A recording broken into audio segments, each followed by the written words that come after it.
Xbox everywhere. This is something that just happened yesterday, where there was news that came out about Xbox pursuing more of their Xbox everywhere with the cloud, which isn't a surprise. We knew that they were doing that.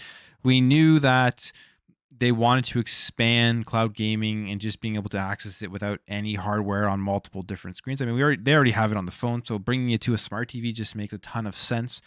The cool thing that they had just launched this week too was the ability to play Fortnite through the cloud without having any subscription to Xbox Game Pass, which I think is awesome. I think that's such a good initiative that Xbox is doing, and hopefully they're going to continue to do that with more games. Jez, I believe on the Xbox 2 podcast, or if he tweeted it out or something, I forget where, but he said that he thinks they're going to be doing this with Halo Infinite, which that would be very cool too. Just you literally don't need a subscription to Game Pass to play these free to play games now through Xbox Cloud Gaming. It makes sense. The only thing is with that is for people jumping in via that way, especially for first person shooters, the games have to run properly. They have to run smoothly. There can't be lag, all that type of stuff, right?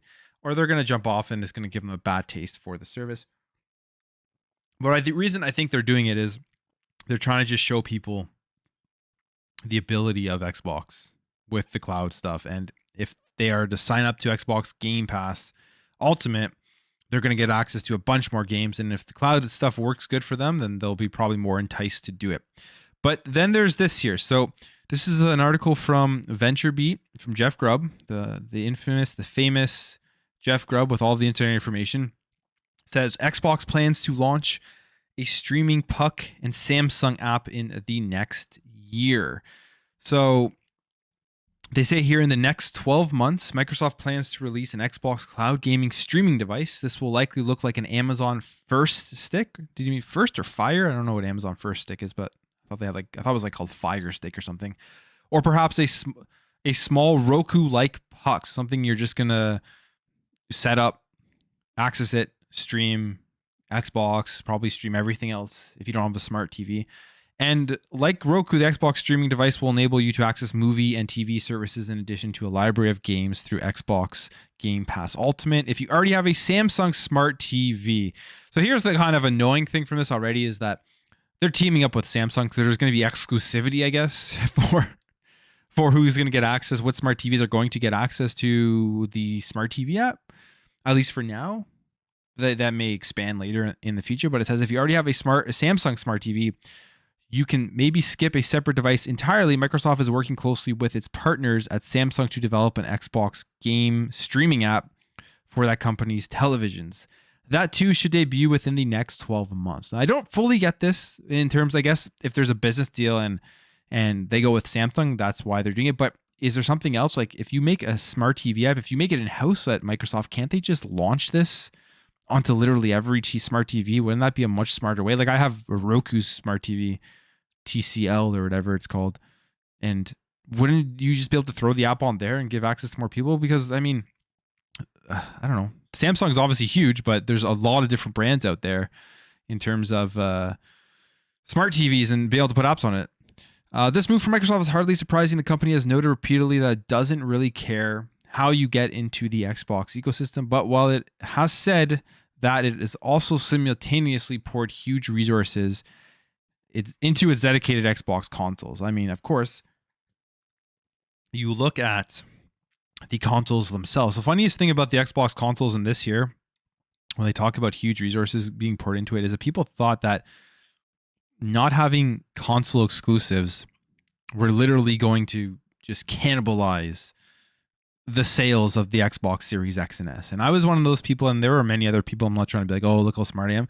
There are many people out there that disagreed and said, no, if you look at the way people play video games generally, you look at the majority of people play third-party games, and they play like a couple of games. There are way more people that are playing like Madden and Call of Duty and FIFA and I don't know, other like just Fortnite and Warzone and stuff, right? Then that are playing The Last of Us or God of War or any of the first party games. So creating a console, you're going to sell more consoles if you just create a very, very good product that people want to have, that people want to use that product to play these third-party games. You look at the Series S, 120 frames per second for Call of Duty Warzone. If you're somebody out there, that's literally all you play. It's a no-brainer purchase, right? You can build a $2,000 PC or a $1,500 PC or whatever with the price of graphics cards now, probably not even close to that actually. Depending, I haven't checked in a while, but I'm assuming graphics cards are still extremely expensive. Or you go spend $300 on an Xbox Series S, plug it into your monitor, get 120 frames per second, and be able to play on par with a lot of people out there in terms of the performance. So it was a great move, and the fact that the games are not console exclusive, you can play them on PC, has done absolutely nothing to hurt the sales of the Xbox Series X and S. The only thing that's hurt the sales of the Xbox Series X and S is the chip shortage and not being able to get as many consoles out to customers. But hey, with Xbox, they don't need to worry about that because you can access Xbox anywhere, which is another reason why they're doing this with the Xbox Everywhere initiative, wanting to get it onto more things. So smart TVs now are coming. Streaming pucks or sticks or whatever are coming. You have through your browser, literally that's every possible screen, and through console and through PC. So I wonder what else.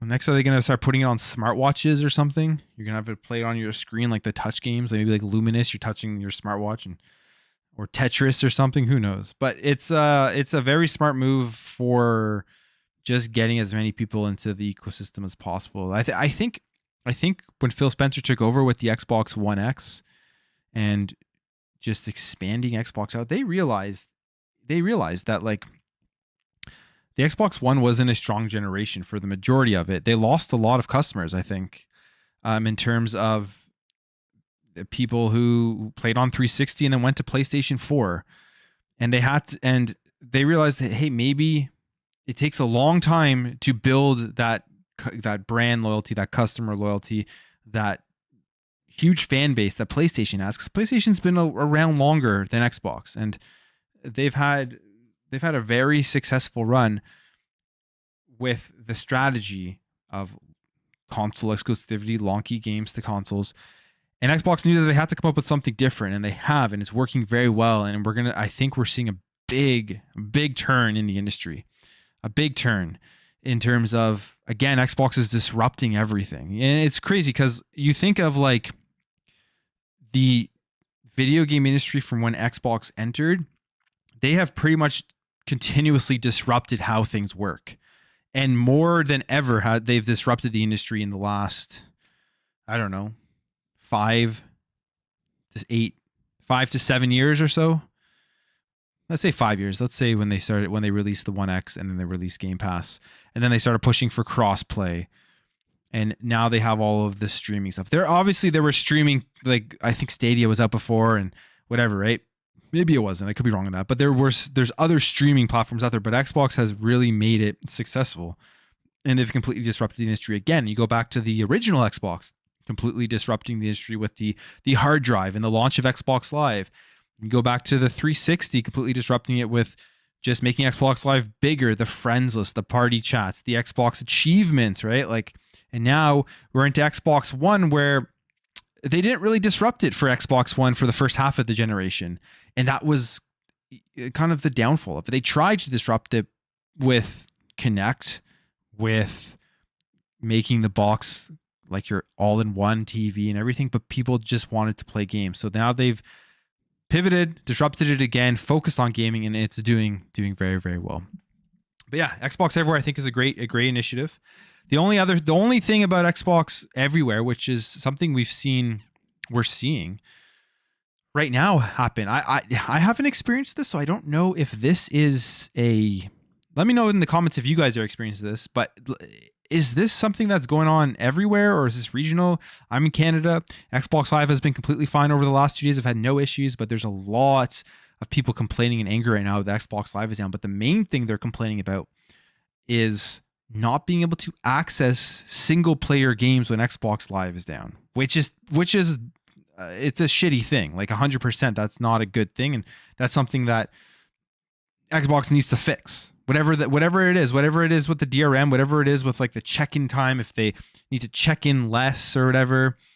But there's absolutely no reason why you shouldn't be able to access single player offline games when Xbox Live is down, especially if they're like 360 games that you've purchased digitally.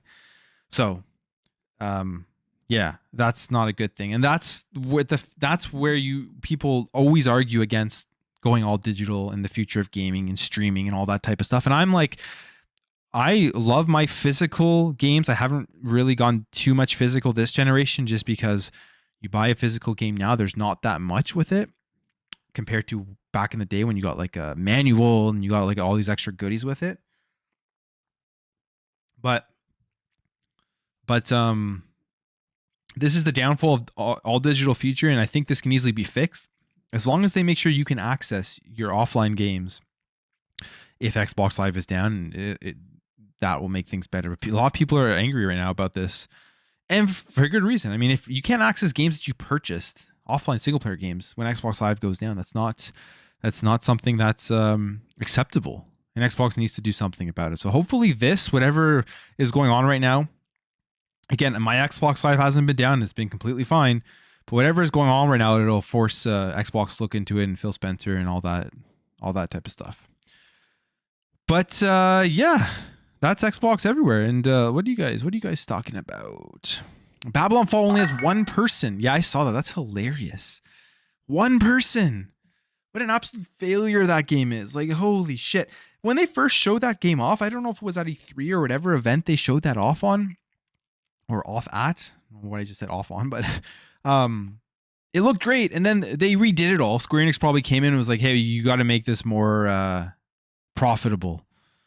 Right. And now the game is just completely trash. I'm not even going to. It looked cool when they first showed it off, but I'm not even going to look at that game. I think that's quite smart from Xbox. Did they say they want to get Game Pass out there? It's a smart way to get people to subscribe to it. Yeah, that's what I think too. Getting people to just check it out. Like you jump into Game Pass for free for the free to play stuff. You jump into Xbox everywhere. You maybe pay $1 a month to sign up to try it out. Once you try out Xbox Game Pass, there's no going back. You have a lot of people on social media. You have a lot of people who talk shit about Xbox Game Pass and like, oh, you rent games, or it's just absolute stupidity. I don't know. They must be trolling. Because once you try Xbox Game Pass, you see everything in there. I've never talked to one real life person like outside of the internet who's tried Game Pass and then come back and said, oh, that service sucks. No, they've tried it and they're like, holy shit, why didn't I know about this earlier? This is the best thing that's ever happened with video games. Pay 15 or whatever it is, 10 to 15 bucks a month. I get all of these games. Like, I'll never have to buy another game. I'm saving more money in my pocket. I'll never get the argument of, oh, I like to pay more for my video games because it makes me feel like I'm playing games that are more valuable. It just doesn't make any sense to me. I don't own a TV, so maybe we'll get a Samsung now. Hey, there you go. That's probably why they made deals like that, right? Samsung's like, hey, we developed this for you. You market it with Samsung TVs. We'll sell more Samsung TVs, and they'll get access to Game Pass, and you'll get more subscribers. So that's probably the business deal that's going on there. Still don't own a Series X. Had the S for ages. Not complaining though. It's a great console. Series S is great. It's great. I can't wrap my head around people thinking that it's not a next gen console or whatever. Yeah, it's not going to play 4K, but it loads extremely fast. It's sleek. Gives you 120 frames per second on first person shooters. It's awesome. We'll get a Series X until later this gen when the price is lower. That's smart. Why not? Bloom. Who do you think? I'm guessing I'm Bloom, right? Who do you think will be the favorite to purchase Square Enix? Because people are saying Sony can't purchase them because they bought Bungie acquisition. Well, we'll talk about that. I'm going to go over the article, but I think Sony probably. I mean, why not? They have a good relationship. A lot of people writing off a streaming device saying that it won't go anywhere and be like the Kinect. Is nothing like the Kinect. That doesn't make any sense. I don't get that argument. Who's saying that? That's a stupid argument. It's what Phil Spencer. Phil always said, all devices mirror on players. That's it.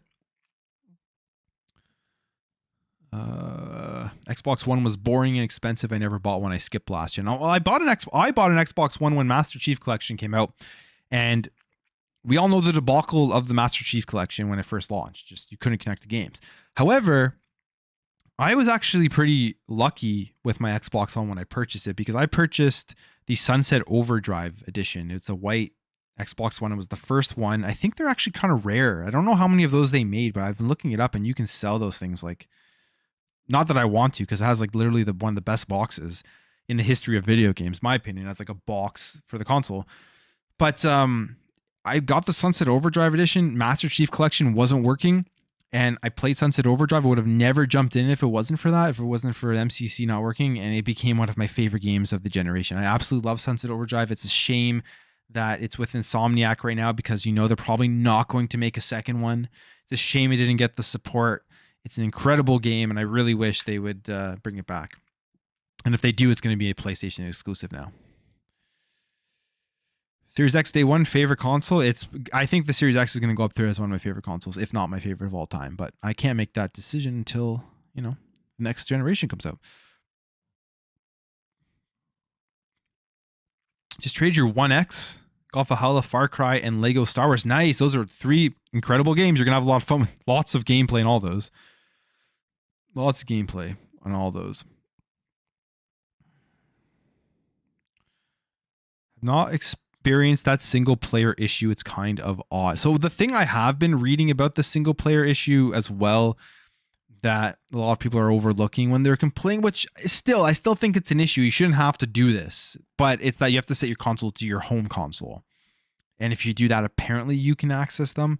I don't know, because I haven't experienced the issue, but I still think that like Xbox needs to fix that. You shouldn't have to set it to your home console. You should be able to access offline games with no internet, no matter what. You shouldn't have to check into a server for offline games. I don't know how they can do that, but or maybe just increase the check-in time. Make it like once a month for offline games. They got to do that. Xbox was down here last night. I wasn't down for me. I jumped on last night. Maybe it was late last night, but I played some Lego last night and it was working fine. Or maybe it was my home console. I didn't even realize, but it didn't seem like it was down for me. I was playing an offline game though. And I was playing on my home console. So who knows? Physical is the only way to go. You can trade them in. I mean, trading in games is awesome. For PlayStation 5, I go all physical. I don't want to spend a dime on the PlayStation Network, because I play their first party games and then I trade them off. I actually just bought this one I'm not going to trade off, but I actually just got Sifu, the Vengeance edition, which was like a nice little special edition, and it wasn't too expensive. I think it was in Canada it was $60, which is the normal price of a game in the States, but in the States it's probably $50, I'm guessing.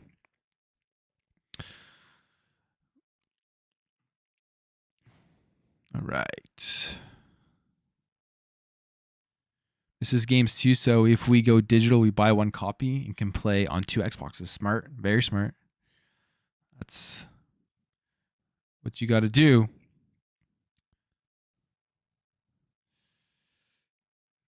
Bob, stop the trolls. It's Saturday, Bob. It's Saturday. This stuff does not happen on a Saturday. You can't trick me.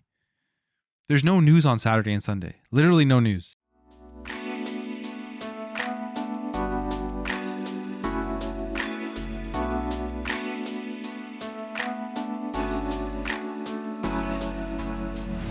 Bye.